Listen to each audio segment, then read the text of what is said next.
Okay, sir. Okay.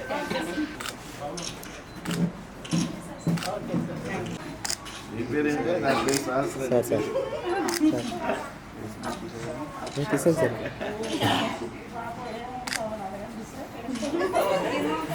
ఏం చదువుతున్నావు?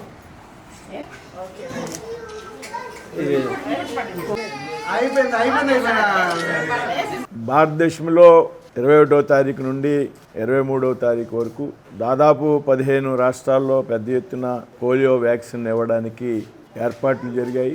దేశవ్యాప్తంగా దాదాపు 2,25,00,000 మంది ఉన్నటువంటి చిన్నారుల్ని కాపాడడమే లక్ష్యంగా ఇవాళ ప్రభుత్వాలు ఈ కార్యక్రమం తీసుకోవడం జరిగింది. భారతదేశం దాదాపుగా 2011 నుండి కూడా పోలియో రహిత దేశంగా గుర్తించబడింది. 2014లో అధికారికంగా కూడా భారతదేశం పోలియో రహిత దేశంగా ప్రకటించబడింది. అయితే ఇటీవల కాలంలో మన పొరుగున్నటువంటి పాకిస్తాన్ కానీ ఆఫ్ఘనిస్తాన్లో కానీ పోలియో వచ్చేటువంటి అవకాశాలు కనపడుతున్నందున భవిష్యత్తులో భారతదేశంలో జాగ్రత్తలు తీసుకోవాలనేటువంటి ఆలోచనతో ఈరోజు ప్రభుత్వాలు ఈ కార్యక్రమాన్ని చేపట్టడం జరిగింది. పశ్చిమ గోదావరి జిల్లాలో దాదాపు 1315 చోట్ల ఈ విధమైనటువంటి పోలియో వ్యాక్సిన్ ఇచ్చేటువంటి సెంటర్ని ఏర్పాటు చేయడం జరిగింది. పాఠశాలల్లో, బస్టాండ్లలో, ప్రభుత్వ హాస్పిటల్లో అనేక రకాలుగా వ్యాక్సిన్ అందరికీ అందజేయాలి, మారుమూల ప్రాంతాల్లో, గ్రామీణ ప్రాంతాల్లో అనేటువంటి ఉద్దేశంతో ప్రభుత్వం పెద్ద ఎత్తున ఈరోజు కేంద్రాలని నిర్వహించడం జరిగింది. మరి దీని అందరికీ కూడా ప్రభుత్వం తీసుకునేటువంటి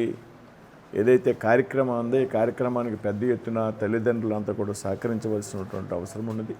మన పిల్లల భవిష్యత్తుకి సంబంధించినటువంటి విషయం కాబట్టి ఎవరు కూడా అశ్రద్ధ చేయకుండా పెద్ద ఎత్తున ప్రభుత్వం ఏర్పాటు చేసినటువంటి 3 రోజుల కార్యక్రమంలో మీరంతా మీ పిల్లలకి వ్యాక్సిన్ ఇప్పించాలని ఈ సందర్భంగా విజ్ఞప్తి చేస్తూ, ఇందులో మరి ఈ వ్యాక్సిన్ ఇచ్చేటువంటి విషయంలో పెద్ద ఎత్తున ఏదైతే ఆరోగ్య వైద్య శాఖ పెద్ద ఎత్తున ముఖ్యమైనటువంటి పాత్ర పోషిస్తుంది. మా మిత్రులు రాష్ట్ర ఆరోగ్య వైద్య శాఖ మంత్రి సత్యకుమార్ గారు కూడా పెద్ద ఎత్తున దీని మీద ప్రత్యేకమైనటువంటి శ్రద్ధ పెట్టున్నారు. ఆశా వర్కర్లు కానీ, ఐసిడిఎస్ నుంచి వచ్చినటువంటి సిబ్బంది కానీ వారందరినీ కూడా ఈ కార్యక్రమంలో పాలు పంచుకుంటున్నందుకు వారందరినీ కూడా అభినందిస్తున్నారు.